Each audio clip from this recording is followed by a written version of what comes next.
Action लेंदे हुए अनुशासनहीनता ਨੂੰ ਲੈ ਕੇ 6 ਪੁਲਿਸ ਮੁਲਾਜ਼ਮ बर्खास्त किए ने, 6 पुलिस मुलाजम सस्पेंड किए ने। दरअसल छुट्टी ते विदेश गए ने 5 मुलाजम समय ते वापस नहीं परते।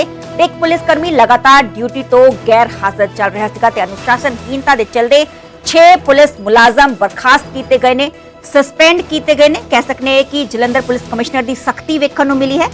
काबिले गौर है कि एक पुलिसकर्मी लगातार ड्यूटी तो गैर हाजिर चल रहा सीगा, एबसेंट चल रहा सीगा ते कैनेडा ते आस्ट्रेलिया गए 5 पुलिसकर्मी छुट्टी खत्म होने ते भी वापस नहीं परते, जिस दे चलदे जलंधर पुलिस कमिश्नर ने सख्ती विखाई, वड्डा एक्शन लिया ते हुण अनुशासनहीनता नूं लैके 6 पुलिस मुलाजम बर्खास्त किए जा चुके ने, सस्पेंड किए जा चुके हैं। दरअसल छुट्टी ते विदेश गए सन 5 मुलाजम समय तो वापस नहीं परते। मेरे सहयोगी मनोज राठी फोन लाइन ते मौजूद ने। मनोज, असीं कह सकते हैं कि जलंधर पुलिस कमिश्नर की सख्ती दे नाल एक्शन भी वेखण नूं मिलिया है।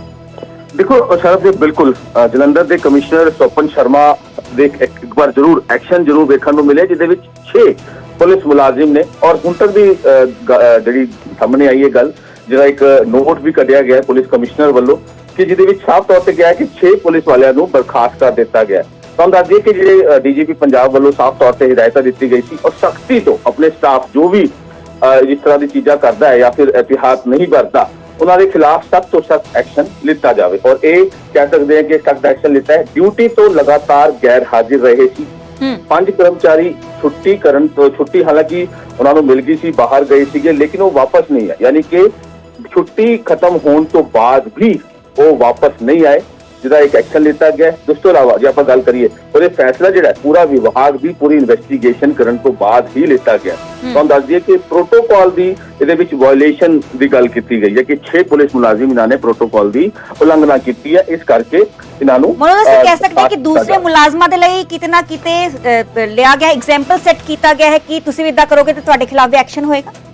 देखो शरद, कई चीज़ां होंदी है जिसनूं लैके पुलिस लगातार टाइम टू टाइम अपने पुलिस मुलाजिम नूं एक पूरा हिदायत देती है। तो हम दस दें कि ये 2 हैड कांस्टेबल ने, एक लेडी कांस्टेबल है, एक सीनियर कांस्टेबल है, 2 कांस्टेबल है जिन्होंने बर्खास्त किया गया। और ये साफ तौर पर कहा गया, ये साफ तौर पर जलंधर के जोड़े सीपी ने कमिश्नर स्वपन शर्मा, उन्होंने साफ तौर पर कहा गया है कि जेकर कोई भी उन्होंने अपने उहदे लिखा है कि 5 of them didn't return to India from Canada and Australia after going on leave under the ex-India leave policy। ex-India leave policy होंदी है और उन्होंने लीव एक्सपायर्ड हो गई थी, लेकिन वो बाहरों नहीं आए क्योंकि उल्लंघना है, वायलेशन है। जिन्नी दिन की तुसीं छुट्टी लैके गई थी, बाई चांस जेकर तुसीं एक्सटेंड करनी है तो एक रीजन होंदा है, रीजन देना पैंदा है, लेकिन वो किसी तरह का कोई रीजन नहीं दे पाए, जिस करके एक सख्ती हुई है। और जिहदे 2 हैड कांस्टेबल ने, एक लेडी कांस्टेबल है, एक सीनियर कांस्टेबल है, तो एक कांस्टेबल दस्या जा रहा है जिन्होंने बर्खास्त किया गया। सरबजोत जी बहुत बहुत शुक्रिया मनोज, सानू तमाम जानकारी देने।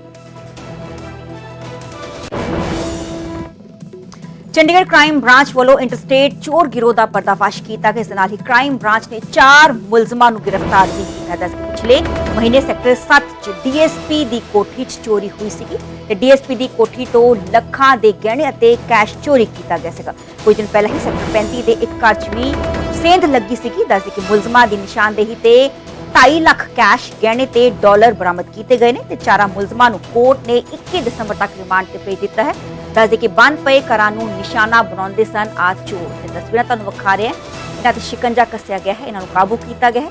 दिल्ली, चंडीगढ़, भोपाल, बिहार के कई होर सूबियां च भी आ जो गैंग सीगा आ एक्टिव सी। उदयपाल सर, ये पूरा मामला संज्ञान में आया था आपके, इन्वेस्टिगेशन में क्या चीजें निकल कर आई और कितने लोगों को इसमें अभी अरेस्ट किया? ऐसा है कि पीछे चंडीगढ़ में कुछ बर्गलरी की इंसिडेंट्स बढ़े थे। जो एक 35 सेक्टर में एक चोरी हुई थी, उसमें हमने उस केस में कंसंट्रेट किया, तो एक अक्यूज को हमने आइडेंटिफाई किया, देवेंद्र कुमार को। इसने फर्दर एक्सपोज किया है कि भोपाल जेल में इसके साथ 2-3 और जो मोहम्मद नासिर, हसन अंसारी, एक विजय नाम के थे, जो कि यहाँ पे चंडीगढ़ आए थे और उन्होंने इस वारदातों को बर्गलरीज को अंजाम दिया है।